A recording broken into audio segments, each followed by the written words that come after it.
Assalamualaikum warahmatullahi wabarakatuh.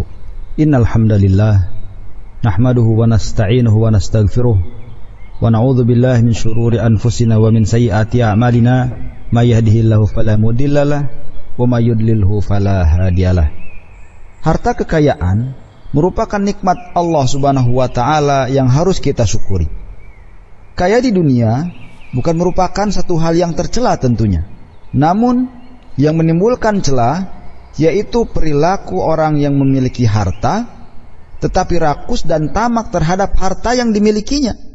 Dalam rangka menumpuk harta, sebagian orang tidak segan-segan menggunakan cara-cara yang tidak halal. Dan setelah berhasil meraihnya, ada yang tidak menunaikan haknya. Atau bahkan ada orang yang tiba-tiba bakhil untuk membelanjakan harta di jalan Allah Subhanahu wa taala. Bahkan membelanjakan harta di jalan yang tidak diridhoi oleh Allah Subhanahu wa taala. Kemudian bersikap sombong karena harta yang dimilikinya. Hal ini juga difirmankan oleh Allah Subhanahu wa taala di dalam surat Al-Ma'arij ayat ke-19 sampai ke-21. Allah Subhanahu wa taala berfirman, "A'udzubillahi minasyaitonirrajim. Innal insana khuliqa halu'a, idza massahu syarru jazu'a, wa idza massahul khairu manu'a." Sesungguhnya manusia diciptakan bersifat keluh kesah lagi kikir. Apabila ia ditimpa kesusahan, ia akan berkeluh kesah. Dan apabila ia mendapatkan kebaikan, maka ia akan menjadi amat kikir. Saudaraku kaum muslimin, agar kita sukses dan bahagia hidup di dunia dan di akhirat, maka Allah Subhanahu wa taala mengarahkan hamba-hambanya untuk senantiasa berdoa. Hal ini sebagaimana firman-Nya di dalam surat Al-Baqarah ayat 201, "A'udzubillahi minasyaitonirrajim.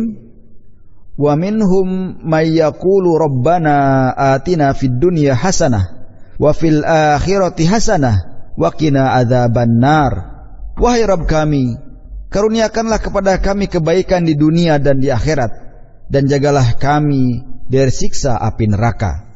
Saudaraku kaum muslimin rahimakumullah, mengenai ayat yang mulia ini, salah seorang ulama yaitu Imam Khazin rahimahullah, beliau menegaskan dalam tafsirnya bahwa Allah Subhanahu wa taala membagi umat manusia yang berdoa menjadi dua. Yang pertama, kelompok yang hanya berdoa untuk kepentingan dunia saja. Siapa mereka? Mereka adalah orang-orang yang kafir karena mereka tidak meyakini hari kebangkitan dan kehidupan setelah kehidupan ini, yaitu kehidupan akhirat. Sementara kelompok yang lain yaitu orang-orang yang beriman, yang menggabungkan dalam doa mereka akan kepentingan hidup dunia dan kepentingan hidup di akhirat nanti. Saudaraku kaum muslimin, para pendahulu kita yang saleh, baik dari kalangan sahabat radhiyallahu anhum maupun tabi'in, telah memberikan teladan bagaimana meraih sukses kehidupan dunia dan akhirat nanti. Kita lihat misalkan kehidupan Zubair bin Awam radhiyallahu anhu. Beliau radhiyallahu anhu memiliki 4 istri. Meski sepertiga hartanya telah diwasiatkan, tapi masing-masing istrinya masih mendapatkan bagian 1.200.000 dinar. Jumlah harta kekayaan beliau radhiyallahu anhu seluruhnya adalah 50.200.000 dinar. Berkaitan dengan sikap yang mulia dari sahabat Zubair bin Awam ini, Imam Ibnul Jauzi rahimahullah berkomentar, ini menjadi bantahan terhadap orang-orang yang zuhud, yang tidak berilmu, yang tidak suka mengumpulkan harta dan kekayaan. Oleh karena itu, Islam tidak membiarkan seorang muslim kebingungan dalam berusaha mencari nafkahnya. Bahkan telah memberikan solusi tuntas dan mengajarkan etika mulia agar mencapai kesuksesan ketika mengais rizki, sehingga pintu kemakmuran dan keberkahan terbuka seluas-luasnya. Saudaraku kaum muslimin rahimakumullah, kekayaan kadang membuat manusia lupa kepada Allah Subhanahu wa taala, zat sang pemberi harta. Ini juga penyebab dari munculnya kufur nikmat kepada Allah Subhanahu wa taala. Jika kekayaan membuat seorang tetap istiqomah dan taat beribadah kepada Allah Subhanahu wa taala, maka harta itu akan mendatangkan manfaat yang sangat banyak sekali buat kehidupannya di dunia, apalagi nanti Misalnya, dengan hidup berkecukupan, maka menuntut ilmu menjadi mudah, beribadah menjadi lancar, bersosialisasi menjadi gampang, bergaul semakin indah, berdakwah semakin sukses, dan berumah tangga semakin stabil, dan beramal soleh semakin tangguh, karena dia ditopang dan dicukupi dengan hartanya yang telah diwasiatkan atau diamanahkan oleh Allah Subhanahu wa ta'ala.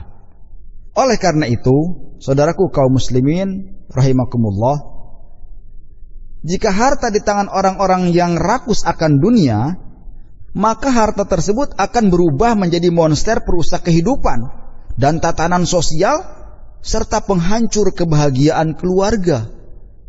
Namun sebaliknya, jika harta itu di tangan seorang muslim, jika harta itu ada di tangan seorang yang mukmin, maka harta tersebut berfungsi sebagai sarana penyeimbang dalam beribadah dan perekat hubungan dengan sesama. Mengenai hal ini, Imam Ahmad rahimahullah pernah meriwayatkan sebuah hadis bahwa Rasulullah sallallahu alaihi wasallam bersabda, harta terbaik adalah yang dimiliki laki-laki yang salih. Saudaraku kaum muslimin rahimakumullah, harta yang digunakan oleh seorang muslim akan menjadi sebuah energi yang memancarkan masa depan yang cerah dan sebuah kekuatan yang mengandung berbagai macam kekuatan yang mulia dan kemuliaan dunia dan kemuliaan akhirat. Harta juga bisa menjadi penggerak roda dakwah dan jihad di jalan Allah Subhanahu wa taala. Hal ini sebagaimana firman Allah Subhanahu wa taala di dalam Al-Qur'an surat Al-Insan ayat ke-8 sampai ke-9. A'udzubillahi minasyaitonir rajim. Wa yut'imuna at-ta'ama 'ala hubbihi miskinan wa yatiman wa asira. Innama nut'imukum liwajhillah la nuridu minkum jazaa'aw wala syukura. Dan mereka memberikan makanan yang disukainya kepada orang-orang miskin, anak-anak yatim, dan orang-orang yang ditawan. Sesungguhnya kami memberi makanan kepada kalian hanyalah untuk mengharapkan keridhaan Allah Subhanahu wa taala, mengharapkan wajah Allah Subhanahu wa taala. Kami tidak menghendaki balasan dari kalian dan tidak pula ucapan terima kasih kalian. Saudaraku kaum muslimin rahimakumullah, Nabi Muhammad sallallahu alaihi wasallam juga telah memberikan pujian kepada seorang muslim yang begitu dermawan, yang membelanjakan hartanya dalam kebaikan. Hal ini sebagaimana hadis yang diriwayatkan oleh Imam Muslim bahwa Nabi sallallahu alaihi wasallam bersabda, dinar terbaik yang dibelanjakan oleh seorang lelaki adalah dinar seorang yang dibelanjakan untuk nafkah keluarganya. Dengan harta yang halal dan bersih, orang-orang yang soleh terdahulu berlomba-lomba berpacu untuk mengejar pahala dan meraih surga Allah Subhanahu wa taala, seperti yang terjadi pada kehidupan Umar ibn Khattab radhiyallahu anhu yang bersaing secara sehat dalam berinfak di jalan Allah Subhanahu wa taala dengan Abu Bakar radhiyallahu anhu. Saudaraku kaum muslimin rahimakumullah, kisah ini bisa kita lihat dalam riwayat At-Tirmidzi bahwa Umar ibn Khattab radhiyallahu anhu pernah bercerita, suatu hari Rasulullah sallallahu alaihi wasallam memerintahkan kami agar bersedekah, dan ketika itu saya sedang memiliki banyak harta. Kemudian saya mengatakan, hari ini aku akan mampu mengungguli Abu Bakar As-Siddiq radhiyallahu anhu. Kemudian aku membawa setengah hartaku untuk disedekahkan kepada Rasulullah sallallahu alaihi wasallam. Lantas Rasulullah sallallahu alaihi wasallam bersabda, "Apa yang kamu tinggalkan untuk keluargamu?" Maka aku pun menjawab, "Aku tinggalkan sejumlah itu untuk keluargaku." Lalu Abu Bakar As-Siddiq radhiyallahu anhu datang membawa semua kekayaannya ke hadapan Rasulullah sallallahu alaihi wasallam, sehingga Rasulullah sallallahu alaihi wasallam pun bersabda, "Wahai Abu Bakar, apa yang kamu tinggalkan untuk keluargamu?" Maka Abu Bakar pun menjawab, "Saya tinggalkan Allah dan Rasulnya untuk mereka." Lantas aku pun berkata, "Saya tidak akan bisa mengunggulimu selamanya, wahai Abu Bakar." Jadi, seorang muslim harus berusaha hidup berkecukupan, memerangi kemalasan, bersemangat dalam mencari nafkah, berdedikasi dalam menutupi kebutuhannya, dan rajin bekerja demi memelihara masa depan anak agar mampu hidup mandiri dan tidak menjadi beban orang lain, dan tidak menjadi orang yang meminta-minta kepada orang lain. Saudaraku kaum muslimin rahimakumullah, jelas sudah bahwa seorang muslim harus berusaha hidup berkecukupan, memerangi kemalasan, bersemangat dalam mencari nafkah, berdedikasi dalam menutupi kebutuhannya, dan rajin bekerja memelihara masa depan anak agar mampu hidup mandiri dan tidak menjadi beban orang lain, serta memberikan manfaat kepada manusia yang lainnya dengan menyisihkan sebagian hartanya demi kemaslahatan kaum muslimin pada umumnya. Wallahu ta'ala alam. Wassalamualaikum warahmatullahi wabarakatuh.